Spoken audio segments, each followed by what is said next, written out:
My name is Nemeka Onyeka Oberiri. If there is anything that we should be thinking about and should be talking about, especially those of us from the Southeast, for us to make the Southeast what it used to be, the commercial hub, the trade post, industrialized region, just like we had it under Dr. Michael Obara, we need to do very basic things. One of the key and critical infrastructure needs that we need to put in place to create so much industrializations, to create so much big market, to make the Southeast very attractive to investors. The key infrastructure we need to put in place. We need to create very robust international sea gateway in the Southeast. Robust, excellent international air gateway in the Southeast. Massive, beautiful rail infrastructure linking Onne Port, the Orashi Port, to Port Harcourt, to Lagos Port, to the rest of West African market. We need massive energy transformation, captive power projects across clusters, harnessing the huge gas and coal feedstock resources that we have in the Southeast. The Southeast Governors Forum should just go beyond mere political gathering into creating a mega force that can actually help to propel this. They can work together in synergy, set up a Southeast Development Corporation, an SEDC. It will be an SPV, a special purpose vehicle, a private-public partnership driving engine.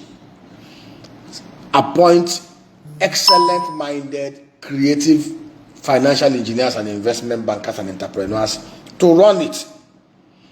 They can own that SPV, through their private-public partnership offices. What would this SPV do? We've done the numbers.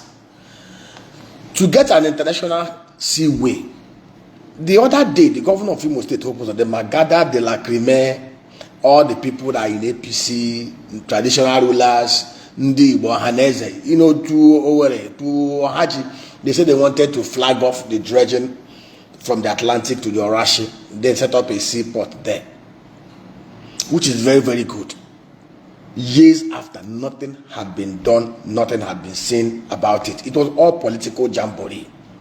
But it's something that is needed. It's an infrastructure project that will open up the Southeast. 60% of the containers that come into Nigeria are imported from people who originated from the Southeast. And to dredge that waterway, to create a port in Orashi that will receive up to 25 to 30 tonner containers, to dredge that waterway, do shoreline protection, embankment, even create jetties that will drive water transportation into the Atlantic, will take about $150 million.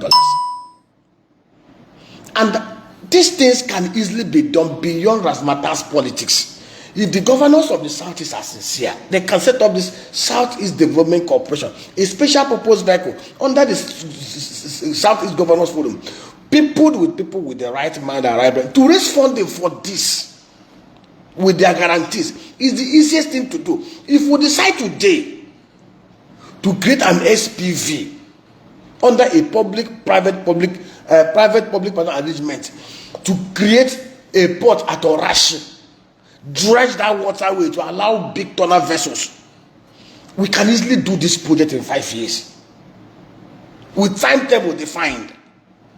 Ndi will fund it both at home and in diaspora, but there must be scientific approach to this. It's not just enough to do all this matter of political razzmatazz, 419 politics that does not add value to anybody.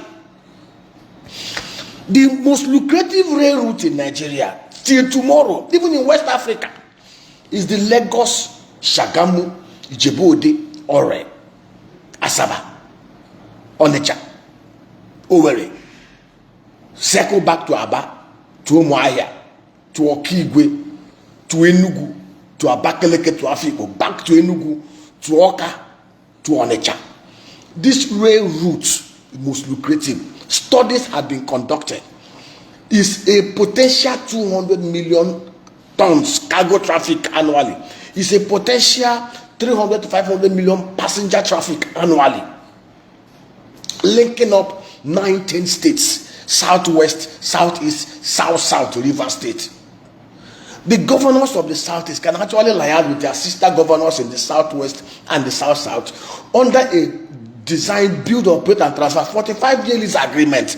We've actually been talking to some of the biggest private sector rail operators. The Deutsche Bank Group is the biggest private sector rail operator with over 340,000 people under their employment. We can talk to the Turkish guys. We can even go to Chinese guys. Get a core investor, a rail operator, a rail track manager. The UK, as efficient as they are, commercialize and privatize their rail operations since 1993. There's no big deal about it. $5.2 billion, $1.3 billion by way of equity funding, and the rest by way of 10, 20, 25-year debt funding. The payback period for that is about 7 to 10 years. We will create mega hub, rail traffic that will blow up industrialization, commerce, and activities in the southeast. And there used to be a time people used to come from Togo, from Cameroon, from Benin Republic, from Cote d'Ivoire to come and trade in Onitsha. We can replicate it. Then power. The most important raw materials, feedstock for power generation is gas and coal. China today still fire their industrial complex. Over 40% of Chinese industrial complexes are fired with coal. Even in the US, that is championing COP, over 97,000 megawatts of power in the US are coal generated. And interestingly, the coal we have between Enugu to Kaba is the surface coal with low sulfur content. Most of the beautiful roads Michael already did were coal tars, melted coal. We can replicate this under the same private-public part. Set up, harness the mega gas potentials in the southeast. We can create agro-industrial clusters in each of the 1, 2, 4, 6 electoral ward in the southeast. In every local government area in the southeast, we can set up a mega industrial cluster, agro-industrial cluster, $6 million each. That will unlock $45 million in every local government area every year. There's no local government area in the southeast that generates up to $42 million from JAC and IGR revenues. But we can create agro-industrial clusters in every of the local government areas, in 95 local government areas in southeast that can generate $45 million each. We can create agro-industrial clusters in every of the ward that can generate nothing less than 3 to 5 billion naira every year. Create mega jobs.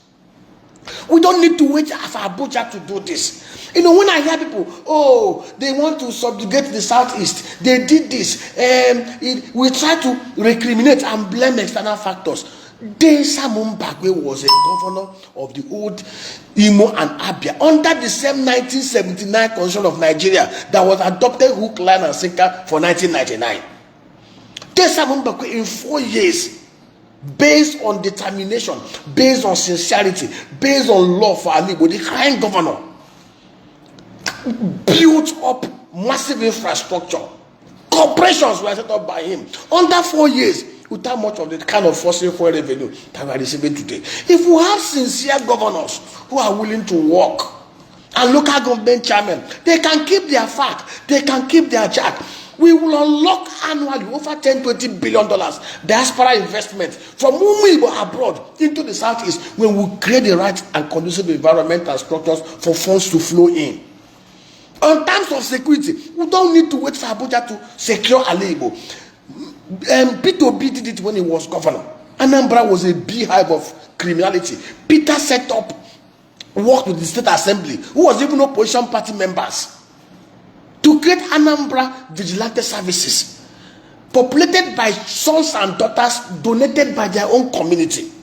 And for 5 years, Anambra was voted the most secure community state in the whole of Nigeria. We can replicate the same thing. 1, 2, 4, 6 electoral ward.